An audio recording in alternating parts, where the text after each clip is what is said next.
Right, so what do you want to know? Start from the beginning.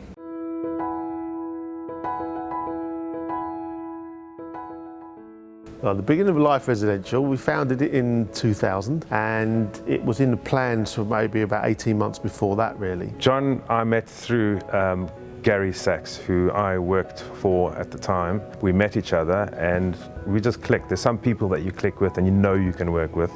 He was instantaneously inspirational to me in terms of what he wanted to do, and John and where he was and where he was coming from, his background, and I knew that there was an opportunity for me there to make something happen. Jason's completely the opposite. Jason has a calming effect.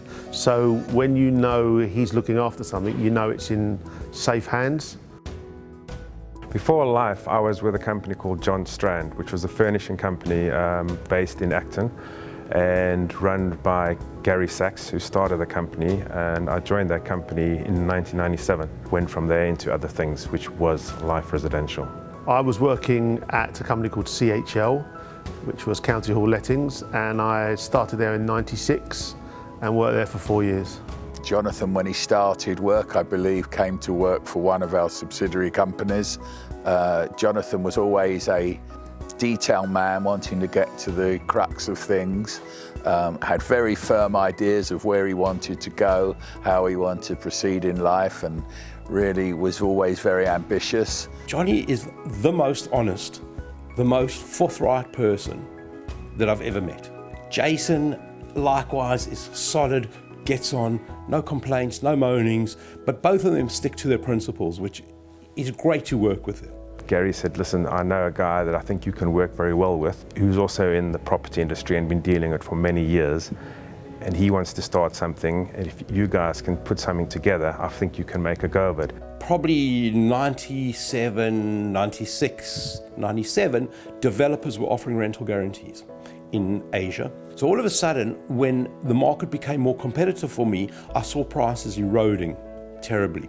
So what I did was I added in the value of the rental guarantee, and I got full price on my furniture. I started selling them. I had that contingent liability, and I got frustrated because the other agency was kind of in control of my checkbook. If they didn't get a tenant in quickly, it cost me money. If they didn't give good service, it cost me money. And I was quite eager to take control of that situation. And it was just a timing thing. Johnny came up with the concept of LiFE because the guy in Singapore who Johnny had formed a relationship with, who I had formed a relationship, needed something, and it just kind of morphed. It was I needed something, Johnny had the idea of what to do, and together it's 1 + 1 makes 3. I actually remember first hearing about this development in 1998 when I was offered it by one of the clients that I was looking after at the time in my previous firm. And they offered us an on-site location for Parliament View. And the first real opportunity was the ground floor, right? Yeah, and I think for us it was the idea of setting up within a building that was still being developed was obviously something very offbeat in terms of we're not going onto a high street, so setting up an office within a building site was quite challenging in its own. Was there ever a time where you felt the company wasn't going to make it? There were a few times, yeah. I think there was, there was a time when we were struggling to meet payroll, definitely. Yeah, it was actually at the Christmas party in '07, and I think we had it at the Trader Vic's at the Park Lane Hilton. And I was sitting there, I think we have 2 months left. That's 2 or 3 months, I thought, We had months where we didn't sell anything through that recession, whereas previously we were selling a lot. And obviously after that we built up as well, but knowing those months where literally not one deal got done in sales, that's a sobering thought, and we were lucky enough maybe to be a bit smaller, so it didn't cripple us. But we were acutely aware that that was going to be a problem if it continued. We had to convince the banks to let checks clear to make sure that the payroll could be met. So literally sitting with the bank managers, saying to them, this is where we've got planned for the future. We know this is the income we can have because we've got a pipeline of business, and selling them our business and our case that we're not going to be a business that's failing, we're on the way up. We applied for a temporary overdraft, and I put some figures together to send to the bank. Cut a long story short, I presented the position to the bank, and they called me up and said, well, it looks 80% right. And they passed it. And I thought, my God, we got 80% with the bank, and they passed the loan, you know. That probably won't happen now, though. We probably have to get 100% now. Right. There's never a moment where I thought LiFE would fail as a business, but there were many times where I thought it wouldn't be successful, and that was more due to not giving service, but administrative items like computer failures, system crashes, etc. Had I been running it, it probably wouldn't have succeeded. Having people like Jonathan and Jason just battled it through. Okay, on to our second and very significant office space. Brings back a lot of fun memories. So moved in here with 3 people and grew very, very quickly. It's without doubt our first significant move, having the merger and being able to facilitate all these apartment rentals from one place. Absolutely. Was key, wasn't it? And it set the tone for how we set up our offices going forward within the developments. And that's, I guess, where the name sort of transpired from, LiFE at Parliament View, and we were actually going to call them LiFE at various developments. And obviously that, well, we were getting too many developments, Absolutely. so we couldn't keep changing the name. Exactly. So that's why we went for LiFE Residential, wasn't it? Was there any sort of teething problems? Teething problems? There was teething problems for 10 years. I mean, one of the things that I didn't know was how to run a business. What I did know was how to let flats and get instructions and get them furnished, look after tenants and landlords. But the fundamentals of running a business was something I hadn't learned. I left school at 15. So to have VAT bills and national insurance and all the PAYE stuff, all of that was something I had to learn very quickly.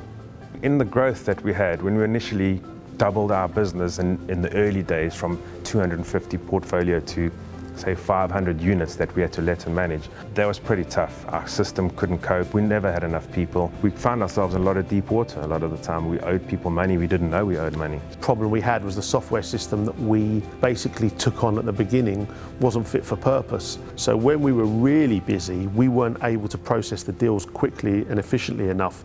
So landlords would be phoning a week or 2 later saying, "Where's my rent?"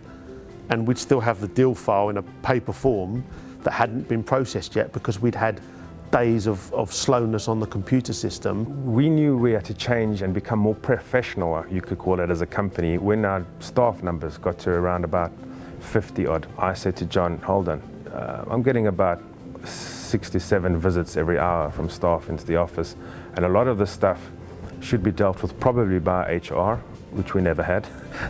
So then I started thinking, okay, maybe we need an HR department. And that's when we knew we had to bring those professionals and those individuals into the business to push us forward to the next step. Well, I'd known Nigel because he worked for one of our big clients at the time. I'd been dealing with him for several years, right from the very beginning. And he was always the sort of person that I liked to work with. Over a short period of time, I just said to Nigel, look, we've got something here. I think you may want to be involved. You know, you should be involved. We'd love you to be involved, but let's see what you think. Initially, I didn't want to come to LiFE because I still had plenty of work to do at Bridge Street. It was only when that was done, when I started to not enjoy it, that I thought about other options, and coming to LiFE was one of the options that I had. I think John was the one that caught wind that Nigel was probably looking for something else to do. And he didn't think that he'd ever get him into the business. He thought Nigel probably wanted bigger and better things. So I think it was a bit of a coup when we actually got Nigel on board. Luckily, he did come on board, and he's made a big difference to this company and everyone working in it. So we're very glad to have got him about it. I think it's over 8 years ago now. I spent the first month or so a bit shell-shocked, actually, if truth be told. It was how it was when I first started at Bridge Street. It was chaotic. It was by the seat of your pants. It was, you didn't know what was happening to today, let alone tomorrow or the day after. So I spent the first month sort of just trying to get to grips with what we had in front of us. I was working out in my head, one, if I wanted to be here and if it was too big for me to get involved in, and then to feed back to John and Jason my thoughts, which I thought we could do things a bit differently. 2013, 2014, we both had extremely expensive head offices. The administration costs of running two businesses were extremely high. At times we were competing for the same business, which wasn't healthy, and so we decided that we could at least cut one cost base out by bringing the two together and have the strength of both businesses in one with a considerable cost saving, and that's how it's proven.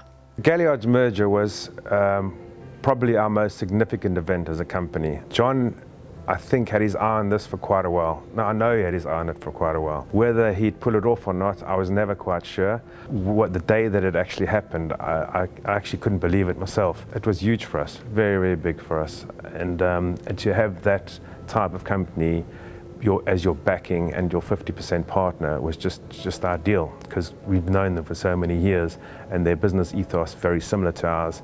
So we knew that going forward, this was a very, very good thing for us, and it still is. I think when we merged with Galliard Residential, we knew that putting the two organisations together would be a culture shock. We doubled. I think we had about 1,400 apartments. They had about 1,400 apartments. So we doubled overnight. And obviously that meant integrating computer systems and bringing over lots of data. I was away in September, and I think it was announced to the company when I was away. So like the week after, when I got back, he was just like, oh, by the way, it's happening in like 3 months. It was difficult. We're chasing Galliards and they're sending pictures of piles of paperwork they're going through, and we're sending pictures of piles of paperwork, and it's just like so stressful. We were starting 5, me and Dienaar would be in the office. We were finishing 9:30. I remember at one stage a batch of service charges came in and they just got plumped on our desk, and Dienaar and I just looked at each other and we just started crying at our desks. It was so stressful. Like getting through it, I think, was the best feeling, but it was crazy. It was insane. To know that you're responsible because of an idea that you had one day, that you're responsible to, like you said, employ people that are able to then provide for their families and themselves. I think that's probably the biggest reward. And there are people out there that don't like employing people. They don't want to employ people. I'm the opposite. I do want to employ people, not for the sake of it, but I actually think that it's a big reward to come in and see that is happening. Because if you've got 170 staff, they could be providing for up to 3 or 4 people. You know, it is a big responsibility. It's a huge responsibility, but it's also very rewarding to know that there are people out there that are benefiting just from that idea. Every time I walk into this office to see where we've actually got to, immense pride in terms of what we've achieved as a team and the people that are working for us. I mean, we've just got such great teams, such great managers now. You know, every time I see the staff pitching up here, you know, it's early hours of the morning, ready to go with a smile on their face, I think, wow, how did we manage that? You know, so really, really, really proud in terms of what we've achieved. And I think that's, again, it boils down to a team effort. But it is nice to look at it walking in here and looking at where we've come from and where we are now.